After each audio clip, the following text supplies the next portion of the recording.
ang dami kong nababasa na dumadaan dyan sa aking asyenda.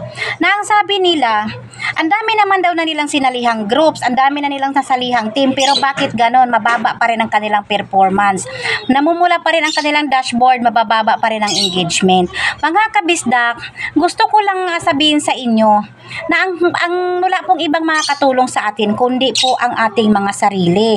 Wala pong ibang mag-aangat sa ating sarili kundi tayo lang din po. Kahit anong gawin nating sali dyan sa mga team, kahit anong gawin nating sali dyan sa mga groups. Oo, sige, i-promote nga nila tayo. Pero wala naman tayong nagawang content, wala naman tayong upload araw-araw. Diwara din po yun. Kaya ang sinasabi ko po, wala pong ibang tutulong sa ating sarili kundi tayo. Mga kabisdak, dapat sariling sikap po yan mga kabisdak. Lalo na ngayon, sobrang higpit na po si Lolo Meta. Siyempre, kumbaga, pag palagi ka na lang nagpo-promote, palagi kang nag-share, palagi kang nagpo-promote, napapalo ka rin ni Mama Meta. Kasi mga kabisdak, isipin mo, yung oras mo, nauubos mo dyan sa kikipag-follow to follow, nauubos mo dyan sa pakikipaghanap na kung sinong magpo-promote sa'yo. Oo, sige, sabihin na natin, sige, maipo-promote ka nga ng mga kapwa mo, mga creator dyan, o kahit na malalaking creator pa rin yan. Dili pa rin yun mga kabisdak, kasi kahit i-promote ka, kung hindi ka rin naman nila ifa-follow, di wala rin. Kasi mga kabisdak, mafa-follow ka na lang nila kung ikaw meron kang video na ka-engage talaga at ka-follow-follow din po para sa ating mga katrabaho.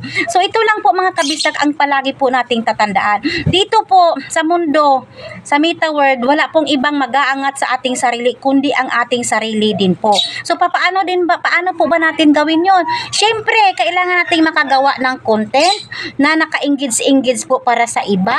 Tapos dapat consistent po tayong nag-a-upload po araw-araw. So para po yung ating mga audience is mayroon po silang aabangan po.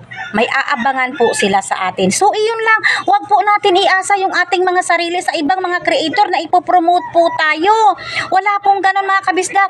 Siguro mga kabisdak, sige promote lang sila ng promote, pero nasa mga audience pa rin po yun, nasa mga followers pa rin po kung tayo po ay ipa-follow. Syempre natural, ipapollow mo lang po talaga yung isang creator once na nagustuhan mo yung kanyang video.